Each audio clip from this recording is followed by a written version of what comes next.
নমস্কাৰ চাবলৈ আৰম্ভ কৰিছে আছামিজ ট্ৰেণ্ডিং আজি 2 জুলাই আৰু আজি ৰাতিপুৱাৰ কেইবাটাও গুৰুত্বপূৰ্ণ খবৰ লৈ আহিছোঁ আৰু এনে ধৰণৰ খবৰসমূহ নিতৌ চাবলৈ চেনেলটো ছাবস্ক্ৰাইব কৰি ভিডিঅ'টোত এটা লাইক কৰি দিব লৈছে আজি ৰাতিপুৱাৰ প্ৰথমটো ব্ৰেকিং নিউজ এটা পলিটিকেল বিগ ব্ৰেকিং নিউজ কিয়নো দুফাল হ'ব নীতিশ কুমাৰৰ জেডিইউ দলক লৈ এতিয়া অসন্তুষ্টি লক্ষ্য পাহৰিছে নেকি বিহাৰৰ মুখ্যমন্ত্ৰী নীতিশ কুমাৰে বিজেপিৰ লগত হলিগলি নীতিশ কুমাৰৰ অসন্তুষ্টি হৈছে নীতিশ কুমাৰৰ জেডিইউৰ একাংশ নেতা কৰ্মী জেডিইউৰ নীতিশ কুমাৰৰ নেতৃত্বত দুদিন আগত বৈঠক হৈছিল আৰু এই বৈঠকত বিহাৰক বিশেষ মৰ্যাদা দিয়াৰ কথা উল্লেখ কৰিছিল কিন্তু জেডিইউৰ অন্য নেতা কৰ্মীসকলে এই সিদ্ধান্তত বিৰোধিতা কৰিছে আৰু এতিয়া প্ৰশ্ন উত্থাপন হৈছে দুফাল হ'ব নেকি নীতিশ বাহিনী জেডিইউৰ নেতা কৰ্মীৰ মাজত এতিয়া যথেষ্ট অসন্তুষ্টি বৃদ্ধি পোৱা দেখা পোৱা গৈছে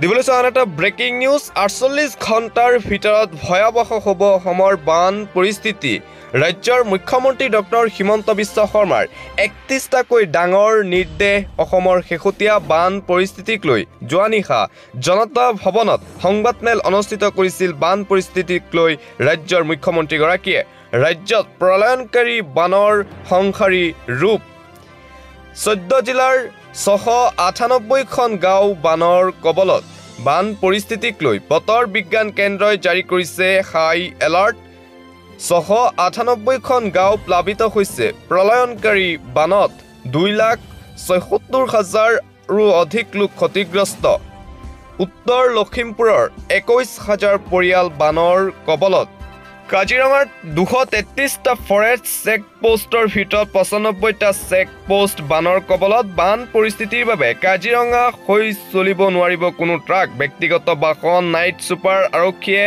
এস্কৰ্ট কৰি লৈ যাব এনএইচপিচি কৰ্তৃপক্ষই 409 কিউবিক মিটাৰ পানী এৰিছে ইয়াৰ ফলত উত্তৰ লখিমপুৰত 21খন গাঁৱৰ 11,000 পৰিয়াল প্লাবিত হৈছে কাজিৰঙাতো বানত বুৰ গৈছে বিস্তীৰ্ণ অঞ্চল ডিব্ৰুগড় জিলাত ব্ৰহ্মপুত্ৰৰ বিপদ সীমাৰে ওপৰেৰে বৈ আছে পানী মন্ত্ৰী বিধায়কসকলক নিজ নিজ সমষ্টিত বান পৰিস্থিতি তদাৰক কৰাৰ নিৰ্দেশ মন্ত্ৰীসকলে নিজৰ গৃহ জিলা আৰু অভিভাৱক জিলাত সময় দিয়াৰ নিৰ্দেশ আগন্তুক 48 ঘণ্টাত সমগ্ৰ ৰাজ্যখনেই বানৰ কবলত পৰিব অৰুণাচলত হৈ থকা প্ৰবল বৰষুণৰ বাবেই হৈছে ভয়াৱহ বান পৰিস্থিতিক লৈ ৰাজ্যবাসীক সতৰ্ক হৈ থকাৰ আহ্বান মুখ্যমন্ত্ৰী ডক্টৰ হিমন্ত বিশ্ব শৰ্মাৰ দিবলৈ চান এটা গুৰুত্বপূৰ্ণ খবৰ পুনৰ এটা বিশেষ সম্প্ৰদায়ক লৈ মন্তব্য মুখ্যমন্ত্ৰী হিমন্ত বিশ্ব শৰ্মাৰ লোকসভা নিৰ্বাচনৰ পাছত দাদাগিৰি বাঢ়িছে বিশেষ সম্প্ৰদায়ৰ লোকৰ অসমৰ ৰাজনীতিৰ পৰিৱৰ্তন হলে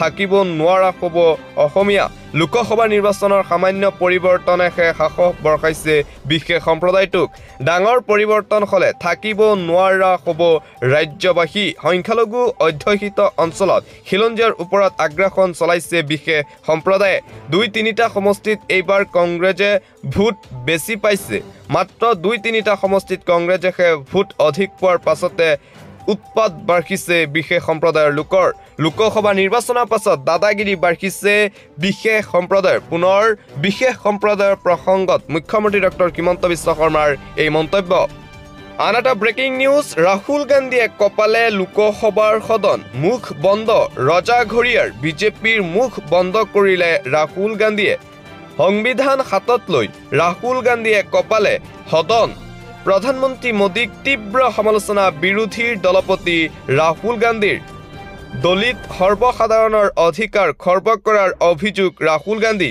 বিৰোধী নেতাক বলপূৰ্বক গ্ৰেপ্তাৰৰ অভিযোগ ৰাহুলৰ বিজেপি চৰকাৰে দেশৰ আত্মাক আঘাত কৰাৰ অভিযোগ যুৱৰাজৰ নৰেন্দ্ৰ মোদী মানেই হিন্দু সমাজ নহয় বুলি মন্তব্য ৰাহুল গান্ধীৰ বিজেপি আৰএছএছে হিন্দু সমাজক প্ৰতিনিধিত্ব নকৰে হিন্দু সমাজৰ ঠিকা বিজেপি আৰএছএছে লৈ ৰখা নাই বুলি ৰাহুলৰ হুংকাৰ সংবিধান হাতত লৈ ৰাহুল গান্ধীয়ে কপালে সদন প্ৰধানমন্ত্ৰী মোদীক তীব্ৰ সমালোচনা বিৰোধীৰ দলপতি তথা কংগ্ৰেছৰ যুৱৰাজ ৰাহুল গান্ধীৰ দিবলৈ চান এটা অতিকৈ গুৰুত্বপূৰ্ণ খবৰ বিজেপি বিধায়ক ৰূপজ্যোতি কৰ্মীৰ কথাত মই গুৰুত্ব নিদিওঁ বিজেপি বিধায়ক ৰূপজ্যোতি কৰ্মীৰ বেয়া কথাত মই গুৰুত্ব নিদিওঁ বিজেপিৰ যিসকল মন্ত্ৰী বিধায়কে মোৰ কথা ভালকৈ কৈছে তেওঁলোকৰ কথাহে মই গুৰুত্ব দিছোঁ।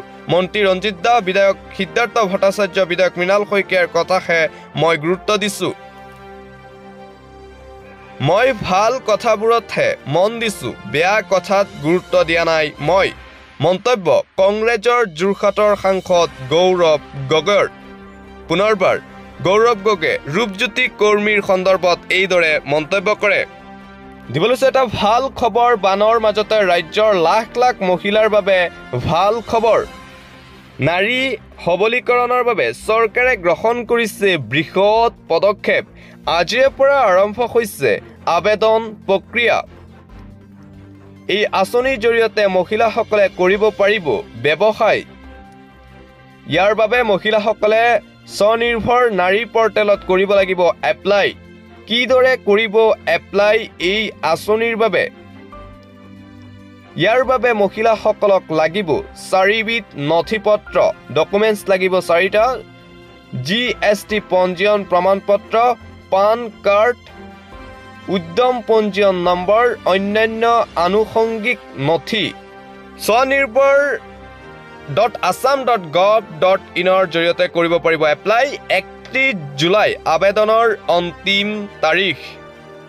বানৰ মাজতে ৰাজ্যৰ লাখ লাখ মহিলাৰ বাবে এই ভাল খবৰ দিছে মুখ্যমন্ত্ৰী ডক্টৰ হিমন্ত বিশ্ব শৰ্মাই। দিব লৈছে আন এটা গুৰুত্বপূৰ্ণ খবৰ। বাল্য বিবাহক লৈ দেশত আজিৰে পৰা নতুন আইন। কি ক'লে মুখ্যমন্ত্ৰীয়ে? আজিৰে পৰা ভাৰতত আহি গ'ল নতুন নিয়ম। নতুন আইন অনুসৰি বাল্য বিবাহক লৈ আহি গ'ল কঠোৰ নিয়ম। 18 বছৰ বয়সৰ তলৰ কিশোৰীক বিয়া কৰাব নোৱাৰিব। অনুমতি সাপেক্ষেও স্থাপন কৰিব নোৱাৰিব শাৰীৰিক সম্পৰ্ক। 18 বছৰৰ কিশোৰীৰ লগত শাৰীৰিক সম্পৰ্ক কৰিলে ইয়াক অপৰাধ বুলি গণ্য কৰা হ'ব। অনুমতি সাপেক্ষে শাৰীৰিক সম্পৰ্ক কৰিলেও ইয়াক ধৰ্ষণ বুলি গণ্য কৰা হ'ব। মুখ্যমন্ত্ৰী ডক্টৰ হিমন্ত বিশ্ব শৰ্মাৰ ঘোষণা। আজিৰে পৰা নতুন আইন আহি গ'ল দেশত। পৰৱৰ্তী খবৰ। কাজিৰঙাত জাৰি কৰা হৈছে 144 ধাৰা। কাজিৰঙাত ভয়াৱহ বান পৰিস্থিতি। জাৰি কৰা হৈছে 144 ধাৰা জাৰি কাজিৰঙাত। কাজিৰঙা ৰাষ্ট্ৰীয় উদ্যানৰ মাজেৰে কোনো বাণিজ্যিক ট্ৰাক চলাচল কৰিব নোৱাৰিব।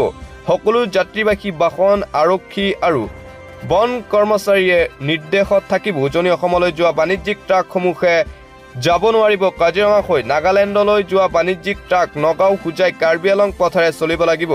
ডিব্ৰুগড় আৰু তিনিচুকীয়াৰ পৰা নামনি অসমলৈ যোৱা ট্ৰাকসমূহ বগীবিল দলঙৰ ওপৰেদি যাব লাগিব। যোৰহাট, শিৱসাগৰ আৰু চৰাইদেউৰ পৰা নামনি অসমলৈ যোৱা ট্ৰাকসমূহ নুমলীগড়, তিনিআলিৰ পৰা কাৰ্বি আলং, নগাঁও, হোজাই দিশেৰে যাব লাগিব।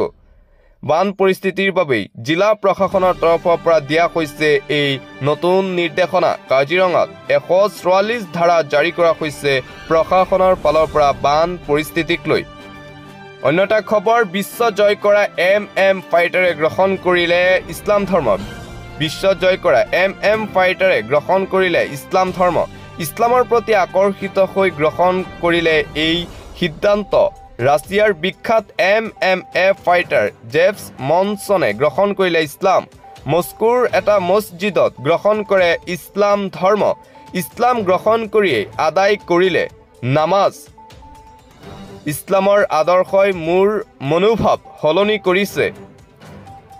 ইছলামে মোক শান্তি প্ৰদান কৰিছে। ইছলাম গ্ৰহণ কৰি এই মন্তব্য জেফ মনছনৰ। বিশ্ব জয় কৰা MMA ফাইটাৰে গ্ৰহণ কৰিলে এইবাৰ ইছলাম ধৰ্ম। পৰৱৰ্তী খবৰ। যুৱতী অপহৰণৰ অভিযোগত গ্ৰেপ্তাৰ যুৱক। যুৱতীক অপহৰণৰ অভিযোগত গ্ৰেপ্তাৰ অসম প্ৰদেশ যুৱ কংগ্ৰেছৰ সাধাৰণ সম্পাদক ভঙাগড় আৰক্ষীয়ে গ্ৰেপ্তাৰ কৰিছে শামীম চৰকাৰক। চাপৰৰ পৰা উদ্ধাৰ যুৱতীগৰাকীক। প্ৰেমৰ চলনাৰে যুৱতীক অপহৰণৰ চেষ্টা চলোৱাৰ অভিযোগ পৰিয়ালৰ। ৰাজনৈতিক নেতাৰ নাম লৈ লাখ লাখ টকা আত্মসাৎ কৰাৰো অভিযোগ শামীমৰ বিৰুদ্ধে।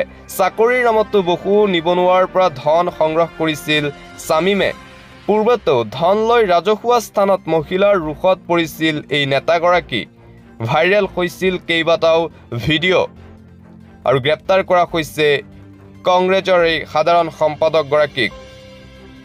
দিবলৈ আন এটা গুৰুত্বপূৰ্ণ খবৰ দেশৰ সৰ্ববৃহৎ পৰীক্ষা নীট পৰীক্ষাক লৈ পুনৰ চৰ্চা দেশৰ সৰ্ববৃহৎ পৰীক্ষা বিসংগতিক লৈ সদনত পুনৰ চৰ্চা ৰাজনীতিৰ ঊৰ্ধত থাকি সৰ্বদলীয় আলোচনা বিচাৰিছিল কংগ্ৰেছে নীট পৰীক্ষাক লৈ সদনৰ এটা দিন বিচাৰিছে বিৰোধীয়ে ৰাহুল গান্ধীয়ে পুনৰ আজি সদনত উত্থাপন কৰিলে নীট কেলেংকাৰীৰ বিষয় 7 বছৰত 70 বাৰ প্ৰশ্নকাকত ফাদিল হৈছে ভাৰতত যাৰ বাবে 2 কোটি যুৱক যুৱতীৰ ক্ষতি হৈছে বুলি মন্তব্য ৰাহুল গান্ধীৰ নীট বিসংগতিৰ বিষয় সদনৰ বাবে অতিকৈ গুৰুত্বপূৰ্ণ বিষয় কোটি কোটি শিক্ষাৰ্থীক আলোচনাৰ মাধ্যমেৰে মেছেজ দিয়াৰ পোষকতা ৰাহুল গান্ধীৰ আহ্বানত প্ৰতিৰক্ষা মন্ত্ৰী ৰাজনাথ সিঙৰ মন্তব্য পৰৱৰ্তী সময়ত ইয়াৰ বিষয়ে আলোচনা কৰা হ'ব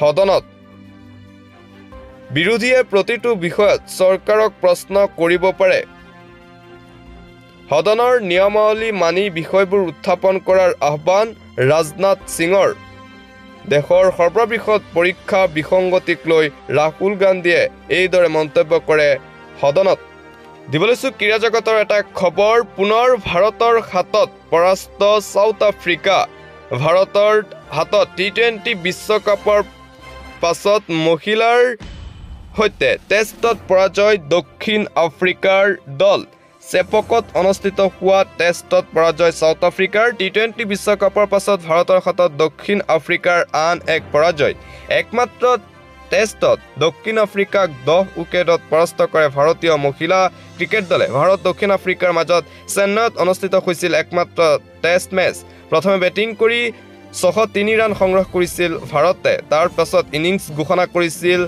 হৰমনপ্ৰীত কৌৰ বাহিনীয়ে দক্ষিণ আফ্ৰিকাই প্ৰথম ইনিংছত মাত্ৰ 266 ৰান শেষ কৰিবলৈ সক্ষম হৈছিল ভাৰতে দক্ষিণ আফ্ৰিকাক ফলো অন খেলিবলৈ আমন্ত্ৰণ কৰিছিল দ্বিতীয় ইনিংছত দক্ষিণ আফ্ৰিকাই সংগ্ৰহ কৰে 373 ৰান এইদৰে ভাৰতৰ জয়ৰ বাবে প্ৰয়োজন হয় মাত্ৰ 37 ৰানৰ ভাৰতে এটাও উইকেট নেহেৰুৱাকৈ বৃহৎ জয় লাভ কৰে দক্ষিণ আফ্ৰিকাৰ বিৰুদ্ধে ভাৰতৰ হৈ শেফালী বৰ্মাই 205 ৰানৰ বিস্ফোৰক ইনিংছ খেলে টেষ্টত দ্বৈত শতক অৰ্জন কৰা দ্বিতীয়গৰাকী ভাৰতীয় মহিলা ক্ৰিকেটাৰ ৰূপে পৰিগণিত হ'ল শেফালী বৰ্মা টি20 বিশ্বকাপৰ পাছত ভাৰতৰ হাতত দক্ষিণ আফ্ৰিকাৰ এই পৰাজয়